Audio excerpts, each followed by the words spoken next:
Ladies and gentlemen, buckle up. Taiwan has just issued a travel warning for China, and it's spicier than a Sichuan hot pot.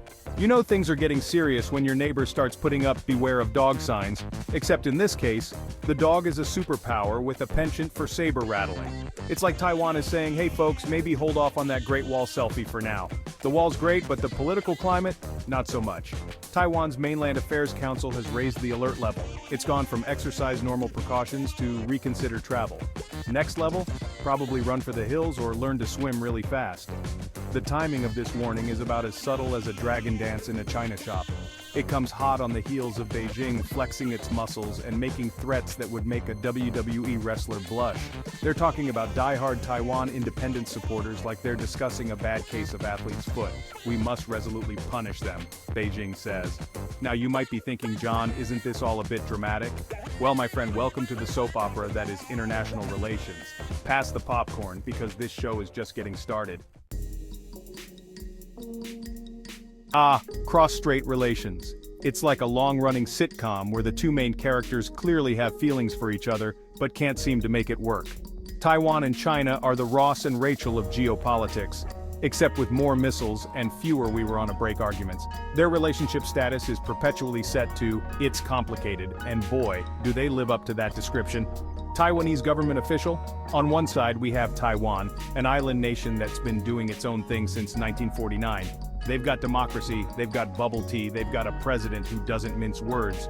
On the other side we have China, a superpower that insists Taiwan is just a rebellious province going through a 70-year-long phase.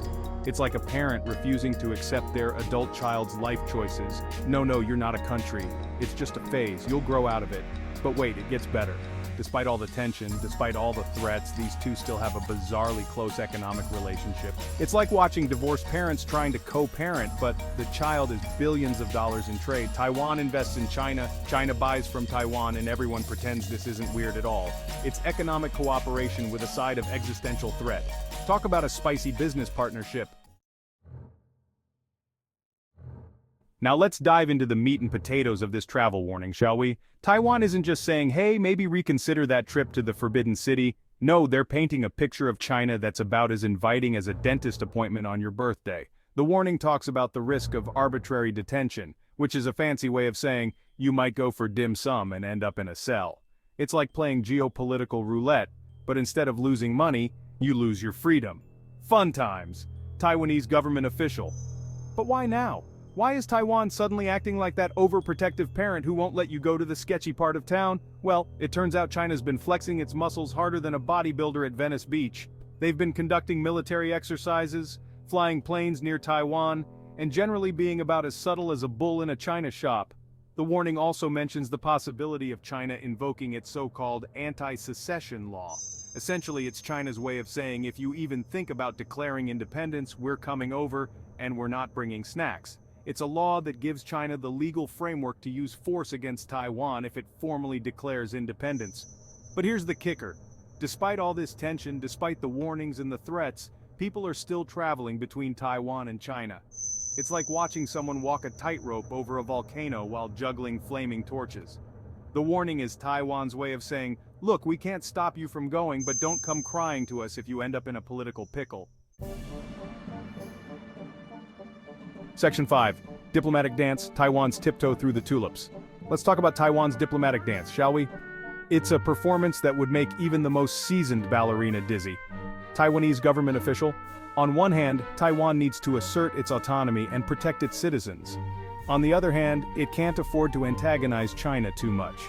It's like trying to tell your big, muscular, slightly unhinged neighbor that his music is too loud, but in a way that won't result in him bench pressing your car out of spite. This travel warning is a perfect example of Taiwan's delicate footwork. They're not saying don't go to China, they're big meanies. No, they're saying, hey, if you go to China, just be aware that you might find yourself in a sticky situation faster than you can say, one China policy. It's a masterclass in diplomatic speak, where every word is carefully chosen to convey concern without outright accusation. Taiwanese government official. But here's where it gets really interesting. While Taiwan is issuing these warnings, they're also maintaining economic ties with China. It's like telling your friends not to date someone while secretly texting them every night. Taiwan and China's economic relationship is more tangled than earbuds left in a pocket. They're each other's top trading partners, which makes this whole situation feel like a very high-stakes episode of Frenemies. Section 6. Global tax evasion, when piggy banks go rogue. Now let's shift gears faster than a Formula One driver and talk about something completely different but equally thrilling: global tax evasion. Because nothing says edge-of-your-seat excitement quite like international financial crimes. Journalists, picture this. While Taiwan and China are engaged in their diplomatic tango, there's a whole other dance going on in the shadowy world of offshore accounts and creative accounting. It's like a game of hide and seek, but instead of children hiding behind curtains, it's billionaires hiding behind shell companies. And let me tell you, these folks are playing Olympic-level hide and seek. But here's where it gets juicy: arrests have been made. That's right, the long arm of the law has finally caught up with some of these financial gymnasts. It's like watching the season finale of your favorite crime show. Except instead of dramatic car chases, we have dramatic spreadsheet chases. Imagine a SWAT team bursting into a room, guns drawn, yelling, "Everybody freeze." Step away from the offshore account, journalist.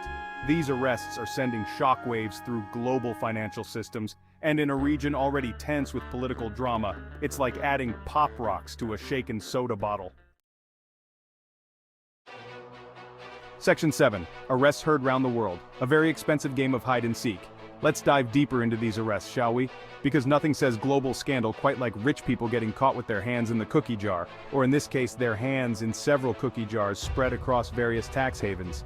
It's like watching a magician's trick in reverse. Now you see the money, now you don't, now you see the handcuffs. Journalist, these arrests aren't just your run-of-the-mill "oops, I forgot to declare that" offshore account situations. Oh no, we're talking about a web of financial deceit so complex it makes Spider-Man's web look like a piece of tangled string. We've got shell companies within shell companies, like some sort of financial nesting doll.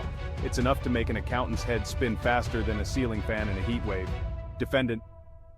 But here's the kicker. These aren't just any wealthy individuals. We're talking about people with connections, people who probably have politicians on speed dial, and yachts with names like Tax Evader 2. The kind of folks who don't just influence policy, they practically write it in their spare time between rounds of golf and counting their money. So when these big fish get caught in the net, it sends ripples through the entire pond. Section 8. Anti-corruption efforts cleaning house, one billionaire at a time. Now let's talk about anti-corruption efforts.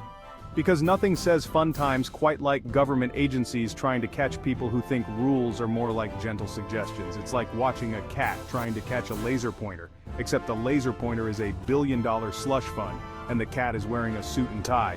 Legal expert. These anti-corruption efforts are like a global game of whack-a-mole, but instead of plastic moles, we're dealing with offshore accounts and creative bookkeeping. Just when you think you've squashed one tax evasion scheme, another one pops up faster than you can say Panama Papers. It's enough to make even the most dedicated investigator want to throw their hands up and say, you know what, let's just go back to trading seashells. But here's the thing, these efforts are actually making a difference. Slowly, painfully, like trying to empty the ocean with a teaspoon, but it's happening. Countries are sharing information, closing loopholes, and generally making life difficult for people who think paying taxes is for the little people.